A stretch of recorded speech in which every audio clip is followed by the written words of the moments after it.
Der Amerikaner Anthony Graves war 18 Jahre lang unschuldig im Gefängnis. Er ist in einem unfairen Prozess angeklagt worden, 6 Leute umgebracht zu haben und ist zum Tod verurteilt worden. Vor einem halben Jahr ist er endlich freigekommen. Der Anthony Graves hat letzten Freitag in der Kante Schaffhausen seine Lebens- und Leidensgeschichte erzählt. Wir haben den 45-Jährigen davor getroffen und mit ihm in 2 Sendungen über sein unglaubliches Schicksal geredet. Im heutigen ersten Teil erzählt der Anthony Graves, wie es zu der Verurteilung gekommen ist und über seine Zeit im Gefängnis. Das heutige Gespräch wird auf Englisch mit deutschen Untertiteln ausgestrahlt. Guten Abend, liebe Zuschauerinnen und Zuschauer. Ich begrüße Sie herzlich zum heutigen Gespräch oder besser Talk. Wir werden das Gespräch heute nämlich auf Englisch durchführen und zwar wegen unserem speziellen Gast, dem Anthony Graves. Welcome, Anthony Graves. Thank you. You've got a really long story to tell, but let's start at the beginning. You were arrested about 20 years ago for multiple murder. You were 27 then. What were you accused of? I was accused of the killings of 6 people, 4 children, 1 teenager, and a grandmother. But when you first got arrested, you had no idea No. what was going on. No, absolutely no idea. When I found out that the police was looking for me, I thought maybe I had forgot to pay a traffic ticket or something. So And what was the reason you I got mean, arrested? I got arrested because some man named Robert Carter fabricated a story and implemented me in it that said that I had something to do with this crime. So Robert Carter actually murdered those people you told before. Why would he link you with this? Why would he say you were his accomplice? Well, the prosecutor had a theory about the case, and their theory was that more than one person done the crime. So they pressured him to name an accomplice. And they did this for over 13, 14 hours. They threatened to kill him and say that he tried to escape if he didn't tell them what they wanted to know. So off the top of his head, he named someone, Okay. and that was my name. You have any idea why he named you? Well, the story is that as he was going to the police station, he thought he seen some guys in a Jeep coming off the freeway, and he thought one of the guys was me. So when he got to the police station, after this intense interrogation, he just called my name because he thought he had just seen me coming off the freeway. Okay. So the false testimony of Robert Carter was the main evidence, but Yes. there was other evidence. No. Yeah, but in the process, tell us about the process. Well, here's the I had a former employer. He and I were good friends, and 2 years prior, he had given me a souvenir. It was like a knife that he had assembled, Yeah. a cheap knife. And so during the course of their investigation, they went and talked to my employer about me, and they wanted to know had I ever owned any weapons. So he said, "Oh well, I had given him a knife, but he was saying that I can show you this knife because I know this is a cheap knife."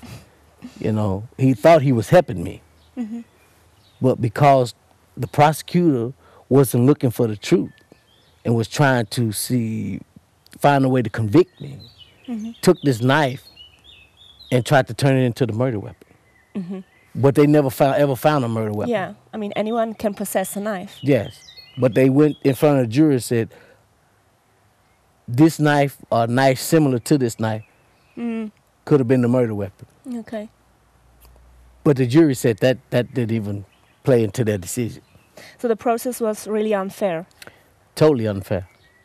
But how could they do this? How can they sentence someone to death with so little evidence? First of all, if you're not in there seeking truth, if you're not in there seeking justice, then the game become an open playing field. And any and everything goes. And that's what happened. They just threw anything they could together because they was looking for a conviction. They was not seeking the truth. My life had little value to them. I was a young black man in Texas. My life had little value to them. Yeah. So that kind of made it really easy. Okay. So then you got sentenced and you spent 18 years in prison. How did that feel at first, being sentenced and knowing you were innocent? Well, I can't describe how it really felt because going through it, it was so surreal to me. Yeah. That this was happening to my life. You always thought it was gonna stop in the next moment. It's like a bad movie. Yeah. You know, and you just think, this is gonna stop. There's no way our justice system today allows something like this to happen. A man goes from his home and put on death row for a crime he knows absolutely nothing about. That happened in another town where he don't even know the people don't even know him. No motive, no nothing. Yeah. And he goes to death row. I just thought that it was just a bad movie. Okay. Are you mad at like Robert Carter, who falsely accused you, or the Texas? No. No? No. You're not mad at anyone for losing these 18 years? No. Because I lost 18 years to gain what I'm doing today, which is going back and helping guys that was in my position, or that's back there now. I had to go through this process to get to where I'm at now. Okay. And so my life is much better because of it. Well, let's go back first to the time you spent in prison. Can you describe a normal day in prison? How is it like? Definitely hell. It was just hell every day. You was dehumanized. You was belittled. You was treated less than human. All day, every day. You was reminded that you were there to be executed just by the way you were being treated. And you had absolutely no respect from the whole system. Okay. You were a death row inmate. What they consider to be the worst of the worst. So therefore they could treat you any kind of way they wanted to, and society wouldn't cry out because they felt like, well, you deserve it because you're the worst of the worst. So it was just total hell. Yeah. What was the worst about the time in prison? Just isolation. Just being away from alone. Your family, just sitting in a little old bitty cage like an animal, not knowing what tomorrow is going to bring. That was really hard.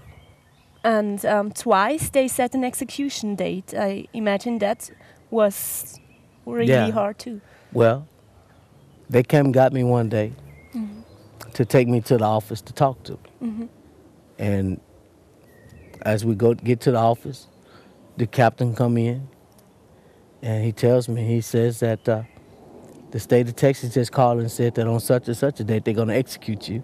And we want to know what you want us to do with your body. And what you want your last meal to be.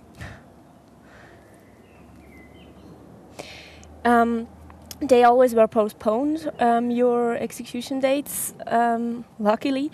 But some other prisoners that you got to know in prison were actually executed. 300. Yeah, but some that you had a friendship, that got friends of you. Yes. How can one bear that? Let me just say, I was there 12 and a half years, and I watched over 300 men walk out the back gate and never come back. They were executed, murdered by the state of Texas. Most of them were my friends I had gotten to know and love as extended family members, because I realized once I got there and got to know people, they were all human beings. They wasn't these monsters that the media was trying to portray them as. They were just human beings who some had just made terrible choices in life.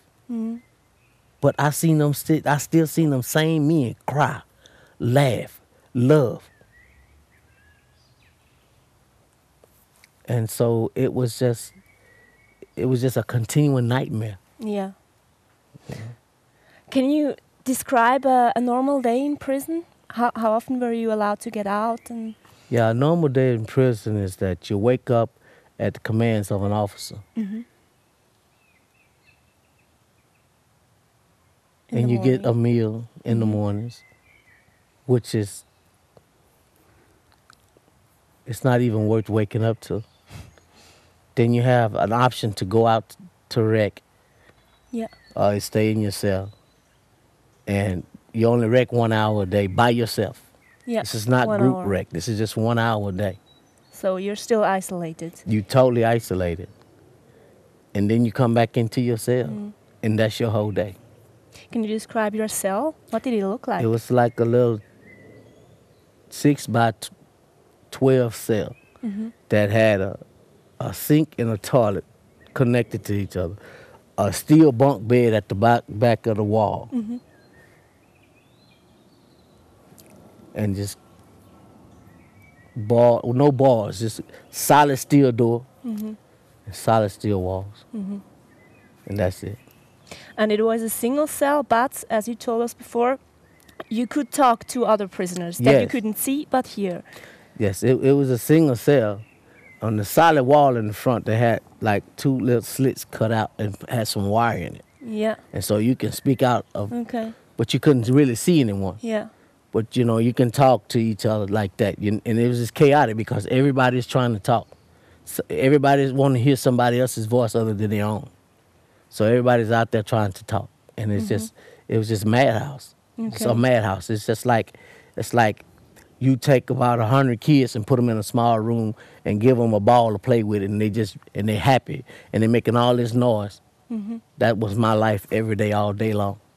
Just chaotic. You know, when you wanted some peace, you had to put earplugs in your ears. Other than that, your day is just chaotic, noisy. Yeah. And what about friends, family? How often could they visit you? Once a week for 2 hours. But they had what they call a special visit. And that's when someone from afar is coming to visit you, they will allow them 8 hours, which is like, they'll break it down to like 2 days, 4 hours a day. You can do that once a month. But your family, which is in close range, can only see you like twice a week. I mean, no, once a week for 2 hours. And that was it. You have 4 children? No, 3. 3, I'm sorry. And you... Okay. That's still good. But you missed them growing up. They're adult Yeah. now. They were little when you... Yeah, were they were very little when I was arrested, and they're grown men now, and so I missed all of this part of their life. So where now that I'm out, we don't have that father-son relationship. It was stolen from us. We're just trying to get to know each other as grown men now, and it's a process. It hasn't been smooth, but it's a process. There's a lot of love there, but we just don't know each other right now. Yeah. You know. So we're already nearly at the end of this first part of the talk. One last question. During all this time that you were in the death cell, did you ever give up? Did you ever think, this is it, I'm gonna die here? I couldn't afford to give up. I couldn't afford to give up. I couldn't afford to give up because, number one, I was innocent. And being that I was innocent, I was naive to think that you just couldn't execute a man who's innocent. You just can't take a man from his home and put him on death row and kill him. And it was my naivete that saved my life because it gave me hope. So I never gave up, but You never lost hope. I never lost hope, but I got tired. Yeah. Many nights I cried, Okay. you know. But you did it, and that's what you're gonna tell us in the next part of the talk. Thank you for talking to us.